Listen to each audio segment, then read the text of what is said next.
It seems that in today's car market, an affordable yet high quality EV come very far and few in between. But with MG being the pioneers of affordable luxury cars, it seems only right that they release quite possibly the most value for money EV to date, because this is the all new MGS5 EV. And I know what you're thinking, I swear I've seen that car before, and you're right in a way, because this kind of looks like a chubby MG4, but the MGS5 EV certainly deserves more plaudits than just being the MG4's older, fatter brother, because of what this car can offer for a very affordable price, almost like any other large electric car. And this is actually the largest EV in the MG lineup, because we now say goodbye to MG's first EV in the MG ZS. I know, sad times, but I think it's very much an upgrade from the ZS, and I think it's destined to be a bestseller.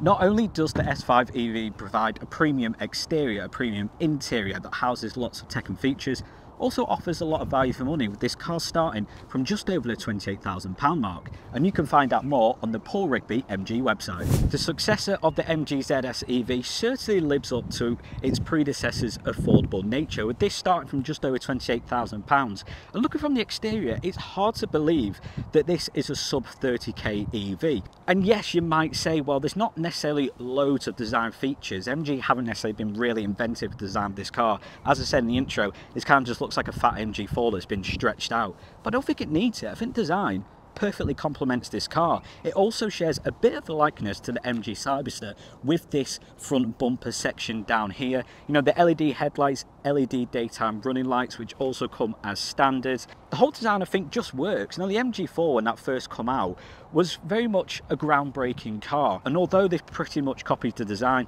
I think in 2025 it certainly still works. And those good looks certainly carry on at the rear. Now, if there was ever an awards ceremony that was car rear of the years, then I think this would fare well in the large SUV category.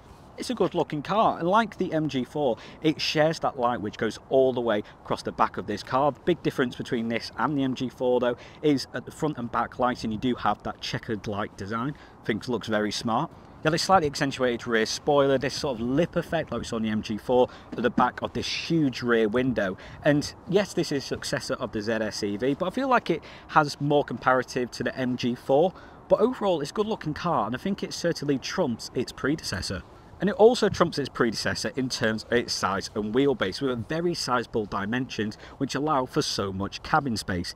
And what accentuates that cabin space is MG's expertise when it comes to engineering, because they've made a battery which they say is no taller than a can of Coke, which means that in the back you actually get a completely flat floor. Although the dimensions outshine its predecessor, when it comes to the boot capacity, it's kind of on par with the ZS EV.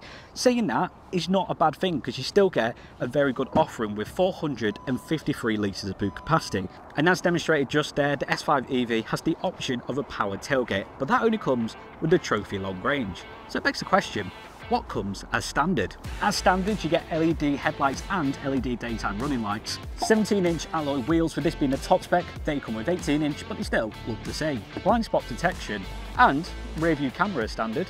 Very safe car. You also get keyless entry as standard, as well as 12-inch infotainment screen with wireless CarPlay and Android Auto, digital dash, multiple driving modes, regenerative braking, lane keep assist. This car seems to have it all. I told you it was value for money, but is it also practical?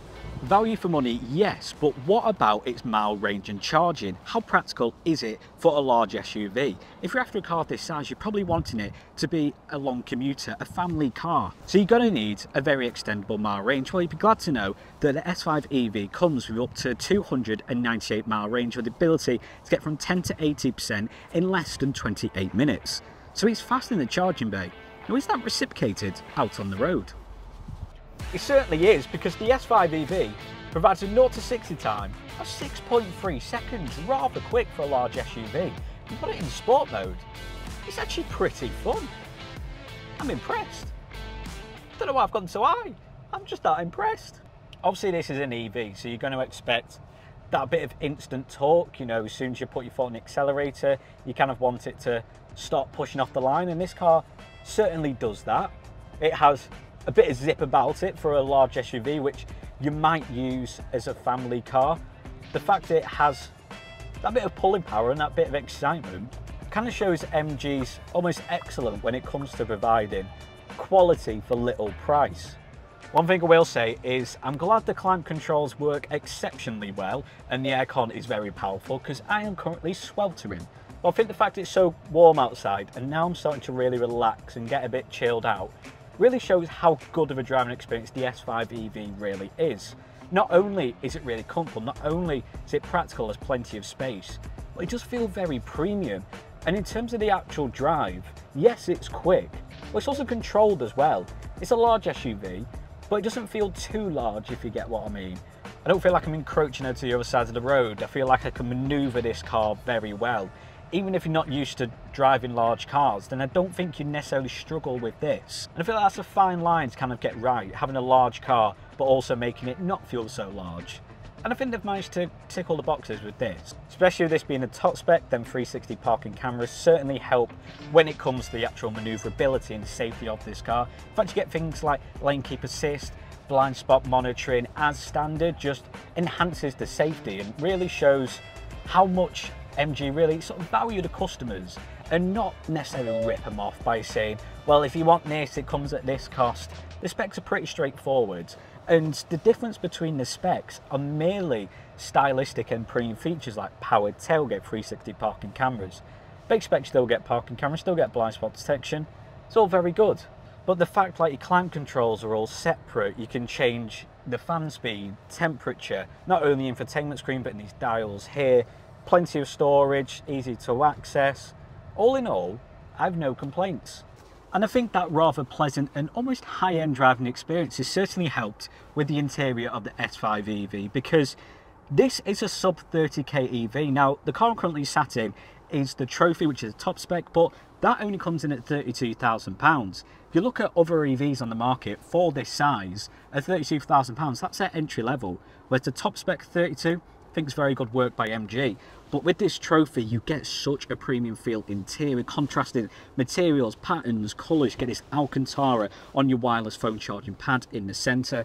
Nice spongy materials on your dashboard. You've got leather. And this carbon fibre effect, obviously, for a £30,000 car, it's definitely not real carbon fibre, but it kind of adds that sort of sporty edge. There's not really any scratchy plastics at all. The only bit is all the way at the far end of your dashboard, which is out of the way. You're not bothered by that. Good amount of storage in your centre console, nice deep pockets with 2 USB-C ports in there, 2 cup holders, a phone slot if you don't want to charge it on the wireless charging pad, nice big storage centre underneath this centre console, which again, it's very high quality, very rigid, good deep pockets. Overall, it's a good looking car.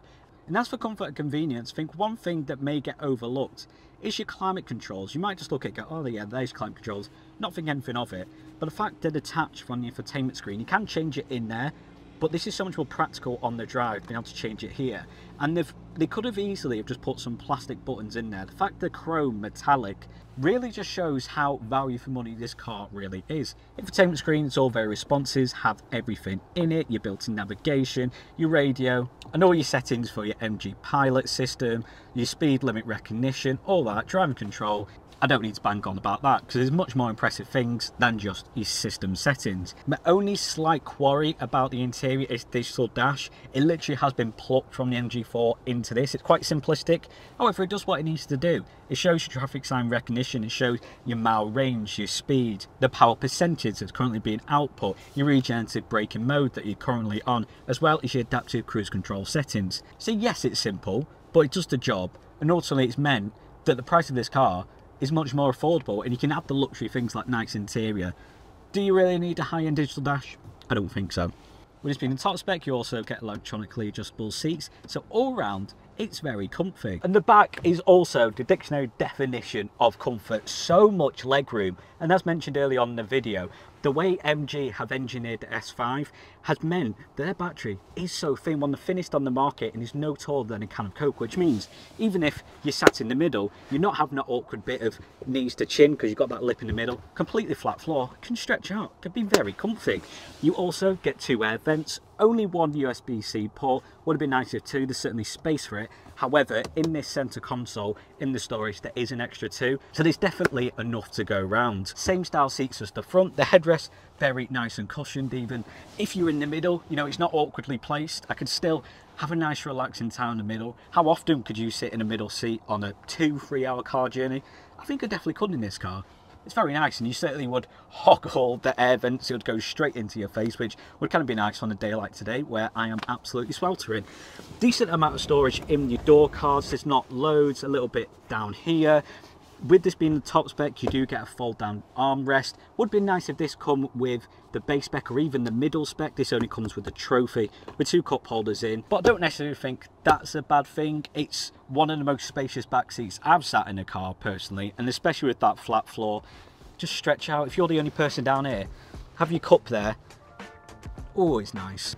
So then, the all-new MGS5 EV, quite possibly the most value for money electric vehicle on today's market. It's the successor of MG's first electric car in the ZS EV, and I think it's doing its predecessor very proud indeed. And although this design looks familiar, it certainly has its name for itself. If you want to find out more, then you can contact Paul Rigby MG.